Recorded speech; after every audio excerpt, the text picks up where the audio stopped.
Hello, welcome to episode 31 of the Less of Me podcast. It's been a while since we've been in Genesis, but in today's episode we will be back there, specifically in chapter 9, verses 1 through 7. As always, I'm aiming to keep this under 20 minutes. And I hope that it is edifying to you. I hope it is helpful.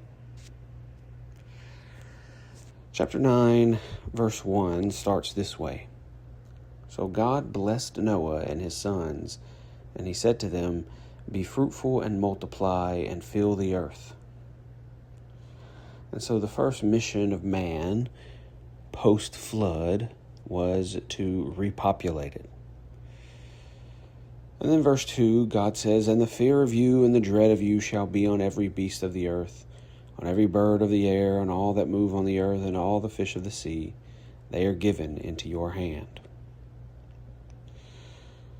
God does not want them to have to worry about anything, least of all the animals that they just finished taking care of. And so he lets them know he will put a dread within the animals and the creatures. They will see man, in particular Noah and his family, as their superiors, you might say. That dread will keep them back from acting foolishly toward them. God is putting a measure in place to protect them. And so we see this ongoing mercy of God on those who trust in him. First, it was the warning of the flood, and then the ark, and then the closing of the door of the ark. And now the flood is withdrawn, it is dried up, and he is protecting them from the creatures of the land. Verse 3, "Every moving thing that lives shall be food for you. I have given you all things, even as the green herbs."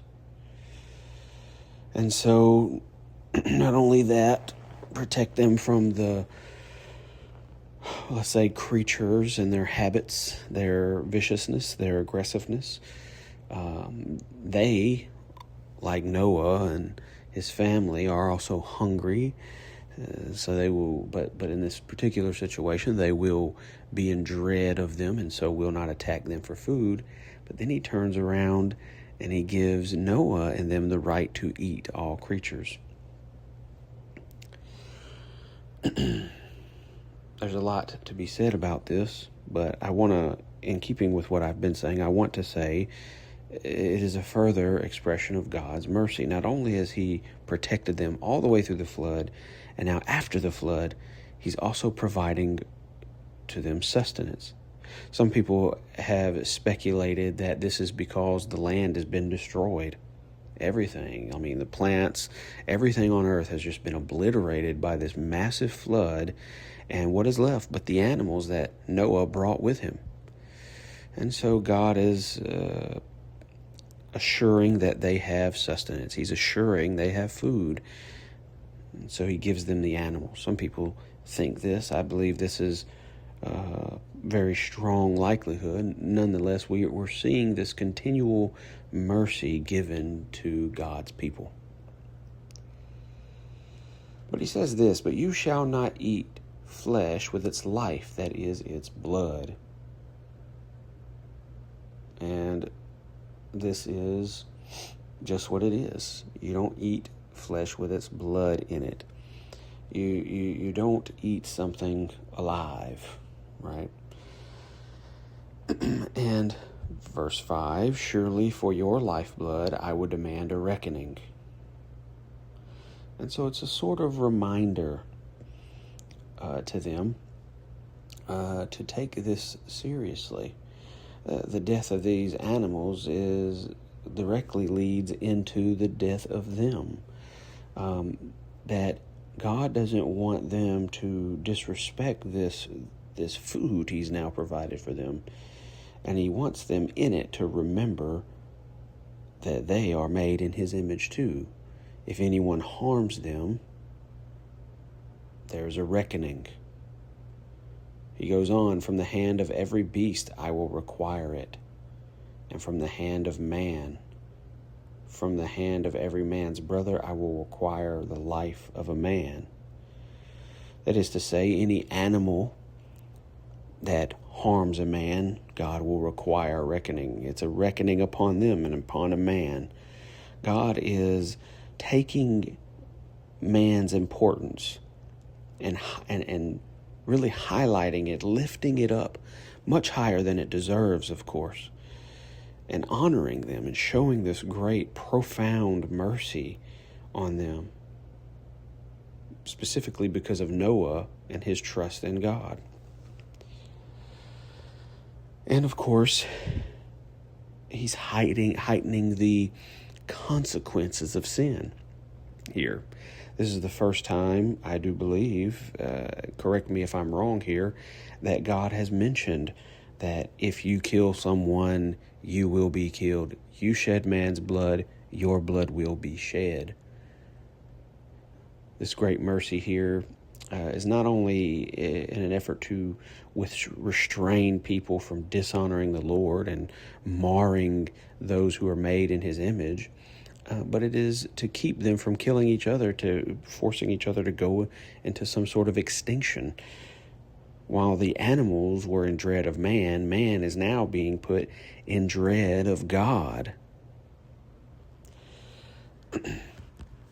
Verse 6, whoever sheds man's blood, by man his blood shall be shed, for in the image of God he made man.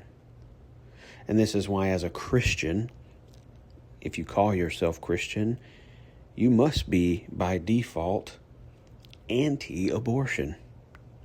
In fact, you are likely, rightly so, an abortion abolitionist. Scripture says that man knits us together in our mother's womb, and that being said, that any child that is conceived is made in the image of God, and therefore, if anyone sheds that child's blood, their blood should be shed. That is the rightful order of operations, as it were. A reckoning is required. But it's not just unborn infants, unborn children. It is anyone, any person. Such is the love of God for people.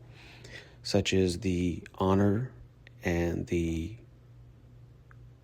majesty, the glory that is to be bestowed and recognized in the image of God. He takes this very, very seriously. And finally, in verse 7, and as for you, be fruitful and multiply, bring forth abundantly in the earth and multiply in it. And so rather than kill one another, rather than harm one another, rather than mar the image of God, the idea here is to be fruitful and multiply, to increase in number, to repopulate, to grow, to thrive, to be healthy. And this requires a love of God and a love of our neighbor. But as God had mentioned earlier in Genesis chapter 6:5, man is fallen. The thoughts and imagination of his heart is only sinful continuously. Therefore, we have this essentially the promise and command here in Genesis 9 about the reckoning upon those who harm other people. Anyway, I hope this is helpful to you. I hope it makes you think about things. I hope that it's edifying, as I said at the beginning. If it was, please like and subscribe. Hit the bell icon if you want to know when I'm going to post up the next episode. And with that all said, you all be blessed.